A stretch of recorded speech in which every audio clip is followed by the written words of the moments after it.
जी हाँ दोस्तों, स्वागत है फिर से आप सभी का अपने यूट्यूब चैनल अचीवर क्लासेस बोछा पे। तो जी हाँ, फिर से हम आज देखने जा रहे हैं बायोलॉजी की कुछ टॉपिक है। और बायोलॉजी जो है आपको विभिन्न सारे जो प्रतियोगी परीक्षा कराई जाती है, जो देख रहे हैं आप सीआरपीएफ, रेलवे, सीटेट, इन सभी एग्जामों में काम आने वाली है। और विशेषकर जो है सो अभी जो ये वीडियो बन रहा है उसका पर्पस है ये जो बीपीएससी द्वारा शिक्षक बहाली जो प्रतियोगिता परीक्षा कराई जा रही है उसके लिए, ठीक है। तो चलिए, हालांकि ये बायोलॉजी सारे एग्जामों में काम आने वाली है, ठीक है। जो जनरल, चूँकि जनरल सिलेबस हो गया। और इससे पहले ये रहा मेरा संस्थान जो कि बोचहा में है, बोचहा, ठीक है, के आसपास अगर यदि आप लोग रहते हैं, ठीक है, तो आप लोग ऑफलाइन अगर आके पढ़ना चाहते हैं तो यहाँ सारे विषयों की तैयारी कराई जाती है। पुस्तकालय सुविधा भी उपलब्ध है और इसके साथ जो है सो लाइब्रेरी, ठीक है, ऑनलाइन टेस्ट के लिए लैब सुविधा भी उपलब्ध है हमारे यहाँ। तो ये रही कुछ प्रचार प्रसार की बातें। और चलिए चलते हैं हम लोग अपने टॉपिक की बातों पर, ठीक है। तो टॉपिक में है आज हम लोग को बायोलॉजी पढ़ना है ये, ठीक है। और हम लोग तो बायोलॉजी के कुछ टॉपिक के साथ आज मिले हैं, तो बायोलॉजी के कुछ टॉपिक जो है सो हम लोग करेंगे, ठीक है। चलिए चलते हैं, देखते हैं बायोलॉजी का हमको आज का टॉपिक है, उस टॉपिक के साथ हम लोग मिल लेते हैं। ये टॉपिक है आज का जीव विज्ञान शब्द का, ठीक है ना। चलिए, तो कुछ प्रमुख शाखाओं के बारे में अध्ययन करेंगे। उसके अलावा है जीव विज्ञान के शुरुआती दौर में कि जीव विज्ञान शब्द जो है उसका प्रयोग किया था लैमार्क एवं ट्रेविरेनियस। किसने किया था? लैमार्क एवं ट्रेविरेनियस ने किया था। जीव विज्ञान पिता किसे कहा जाता है? जीव विज्ञान का पिता अरस्तु को कहा जाता है। किसको कहा जाता है? अरस्तु को कहा जाता है। उसके बाद वनस्पति विज्ञान के पिता थियोफ्रेस्टस। वनस्पति विज्ञान के पिता थियोफ्रेस्टस। चलिए, जीव विज्ञान के कुछ शाखा है और उसकी जनक के बारे में आज हम पढ़ेंगे। जीव विज्ञान की कुछ शाखा है और उसकी जनक के बारे में पढ़ेंगे। सबसे पहले है बायोलॉजी का। तो बायोलॉजी का पिता कहा जाता है अरस्तु। बायोलॉजी का पिता किसे कहा जाता है? अरस्तु को कहा जाता है। किसे कहा जाता है?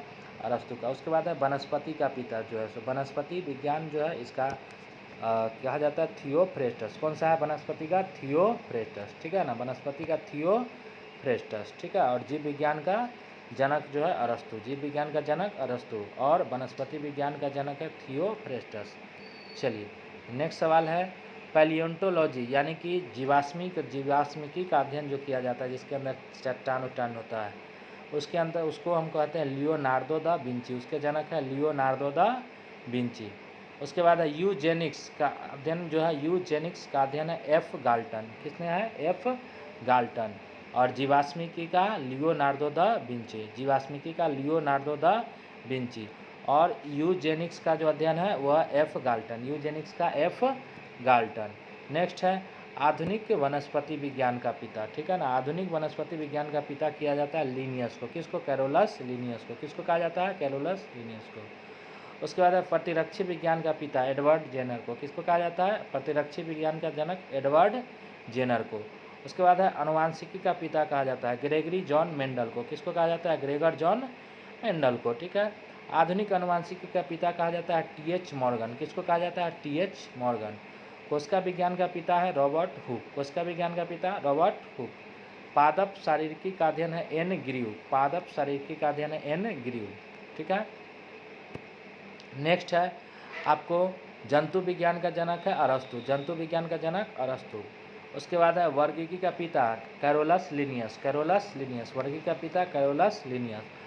चिकित्सा शास्त्र का पिता हिप्पोक्रेटस। चिकित्सा शास्त्र का हिप्पोक्रेटस। चिकित्सा शास्त्र का हिप्पोक्रेटस। नेक्स्ट है हिस्टोलॉजी की, यानी कि उत्तक का। उत्तक का अध्ययन है मार्सेलो मालपिगी। किसके द्वारा? मार्सेलो मालपिगी। उत्तकों का अध्ययन किया जाता है मार्सेलो मालपिगी। किसमें? उत्तकों का अध्ययन है मार्सेलो मालपिगी। उसके बाद है उत्परिवर्तनवाद का सिद्धांत दिया था ह्यूगो डी ब्रिज ने। किसने दिया था? उत्परिवर्तनवाद का ह्यूगो डी ब्रिज ने। उत्परिवर्तनवाद का सिद्धांत दिया था ह्यूगो डी ब्रिज ने, ठीक है। नेक्स्ट है कवक तुलनात्मक शारीरिकी का अध्ययन जी क्यूवियर, ठीक है ना। जी क्यूवियर तुलनात्मक शारीरिकी का अध्ययन जी क्यूवियर। उसके बाद है कवक विज्ञान माइकेली। कवक विज्ञान माइकेली। कवक विज्ञान माइकेली। उसके बाद है पादप कार्यकी का स्टीफन हेल्स। पादप कार्यकी का स्टीफन हेल्स। उसके बाद है जीवाणु विज्ञान का ल्यूवेन होप। जीवाणु विज्ञान का ल्यूवेन होप। सूक्ष्म जैविकी का लुई पास्चर। सूक्ष्म जैविकी का लुई पास्चर। सूक्ष्म जैविकी का लुई पास्चर। नेक्स्ट देखते हैं हम लोग। भारतीय कवक विज्ञान का ए.जे. बटलर, भारतीय कवक विज्ञान का ए.जे. बटलर, भारतीय कवक विज्ञान का जनक है ए.जे. बटलर। उसके बाद है भारतीय ब्रायोलॉजी का जनक है एस.आर. कश्यप, भारतीय ब्रायोलॉजी का जनक है एस.आर. कश्यप। उसके बाद है भारतीय पारिस्थितिकी का जनक आर. मिश्रा। कौन है भारतीय पारिस्थितिकी का जनक? आर. मिश्रा। भारतीय शैवाल विज्ञान का जनक है M.O. ठीक है ना, M.O.P. आयंगर। ठीक है। उसके बाद है आधुनिक भ्रूण विज्ञान का जनक जो है वह है आधुनिक भ्रूण विज्ञान का वान वेयर, आधुनिक भ्रूण विज्ञान का वान वेयर। किसने है? वान वेयर, आधुनिक भ्रूण विज्ञान का है वान। उसके बाद है द्विपद नाम पद्धति के जन्मदाता है कैरोलस लिनियस, द्विपद नाम पद्धति के जन्मदाता है कैरोलस लिनियस। तो इस प्रकार से आज हमने देखा विज्ञान की कुछ इंपॉर्टेंट शाखाएं जो कि आपको Bihar police, Bihar SSC, railway, banking, railway में, और आपको क्या कहते हैं कि बिहार शिक्षक बहाली जो अभी 7वां चरण निकला हुआ है, इस सभी में काम आने वाले ये सभी सवाल। ठीक है, मिलते हैं फिर से हम एक नेक्स्ट वीडियो के साथ।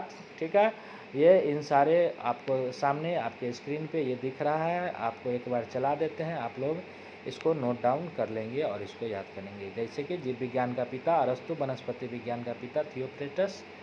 ठीक है, इस तरह से ये आपको हमने ये कराया। ठीक है, ये टॉपिक आपके सामने रहा। ठीक, अब मिलते हैं फिर से हम नेक्स्ट वीडियो में। ठीक है, तब तक के लिए अलविदा, बाय बाय, टाटा।